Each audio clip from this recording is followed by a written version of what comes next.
in the wider issue, why do you think that this plan as it sits is the wrong thing? It's been on the books for so long. There's a little bit of path dependence because it's been there. We just have to do it.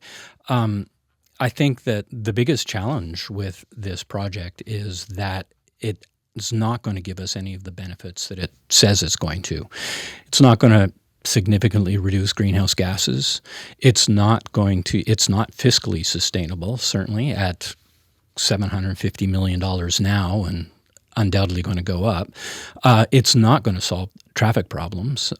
Elaborate on that. I'm going to stop there because that's the big one. Yeah, because that's a big one, someone's right? listening and they're saying 78,000 cars cross there. They're putting in transportation. It does bottleneck at the bridges. Yeah. Why won't it solve traffic problems? There's something called induced demand, and we see this everywhere, where you add more lanes to deal with traffic congestion, you add another lane, and induced demand says, or we see it everywhere, that very quickly the capacity is taken up by more people going there. Even the city's report acknowledges that and recognizes that the benefit of having that extra lane for free-flowing traffic is eroded pretty quickly. There's an old analogy or adage that says trying to solve traffic congestion by adding a lane is the same as trying to solve obesity by having a larger belt. Okay. It just doesn't work. If you build it, they will come. Exactly, and we see that pretty much everywhere. And so if the goal is to get better traffic flow on Kenaston, and I drive Kenaston as well, and we definitely need better traffic flow, then you need to give alternatives to people. Like what? What are some of the ideas that you think the city has sort of, as you said, that maybe you feel like they become blind? Like this is the plan we're doing, so we're doing it? Well, what else could they consider? They could follow some of the direction and policies that they have around transit, around active transportation. We're taking Kenaston, and we want to develop along Kenaston. It's one of the corridors we've identified to add a lot of residential along it, but we're making it more dangerous for pedestrians with this rebuild, where right now, if a pedestrian wants to cross a street, they cross one lane. With every corner having slip lanes, a pedestrian now or a cyclist now has to cross 3 lanes. And so looking at alternatives, the city recognizes that the goal, a sustainable transportation network that we can afford, that's better for the environment, that's better socially, is one where we get people out of cars. So we're having an ideological argument, though, right? Yeah. Really, ultimately, because you can talk about the numbers and the studies and the traffic, but the mayor says, and this is his quote, "We need to do it because we're not making decisions for the present state of Winnipeg. We're making decisions for the future state of Winnipeg." Do we disagree about what the future state should be? Because the mayor will say and has said, we have these cars, they're going over this bridge. If we want to not add more lanes on Kenaston, then we have to convince all those people to take the bus or bike. Like we're talking about a not shift. all of them.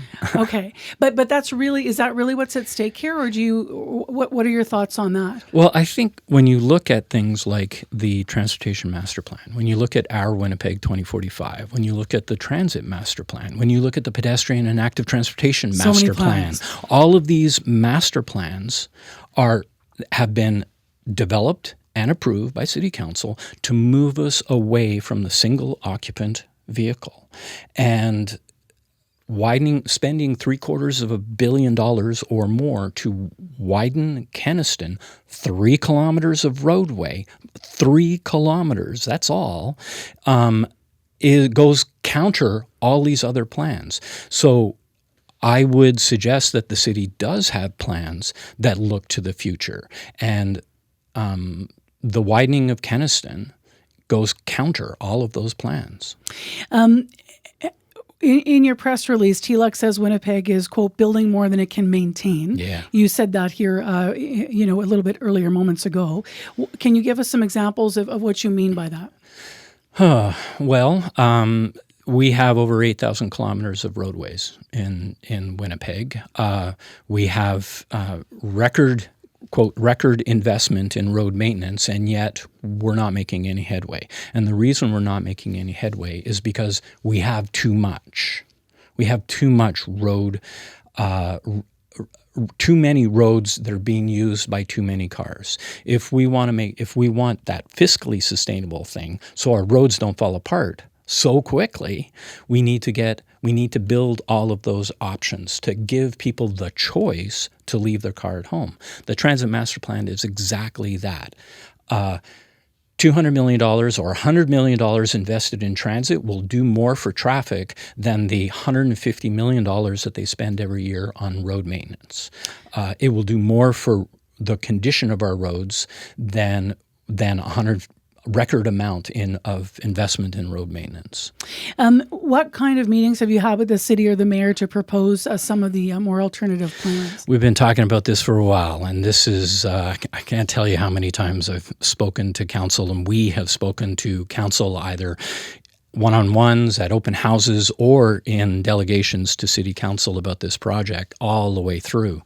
And it's, as I said very much at the opening, it's been a line on the map and planned, and we heard from Ken, this has been something they've talked about for so long, and there's something about path dependence that it has been talked about for so long that we just can't seem to move away from this antiquated idea, quite frankly. Do you have any hope that they're going to look at other options, or do you think that ship has sailed? I mean, the mayor was pretty unequivocal when he was on our live show from Keniston a few weeks ago. Yeah, and I'm hopeful that they will look at what cities are doing and what the future of transportation planning looks like, that it just can't be completely based on the single occupant vehicle, that we have to move away from cars for greenhouse gases, but also just for the pure financial sustainability of our city. Thanks for coming in, Brian. Appreciate your voice on this. My pleasure. That is a Brian Pincott, member of the Transportation and Land Use Coalition, or TLUC. That group advocates for a more sustainable and healthy city. So today, City Council will expected to vote on setting aside the $5 million in the 2026 budget to begin property acquisition. That will be 78 private properties for the Route 90 expansion project and to fix the bridges.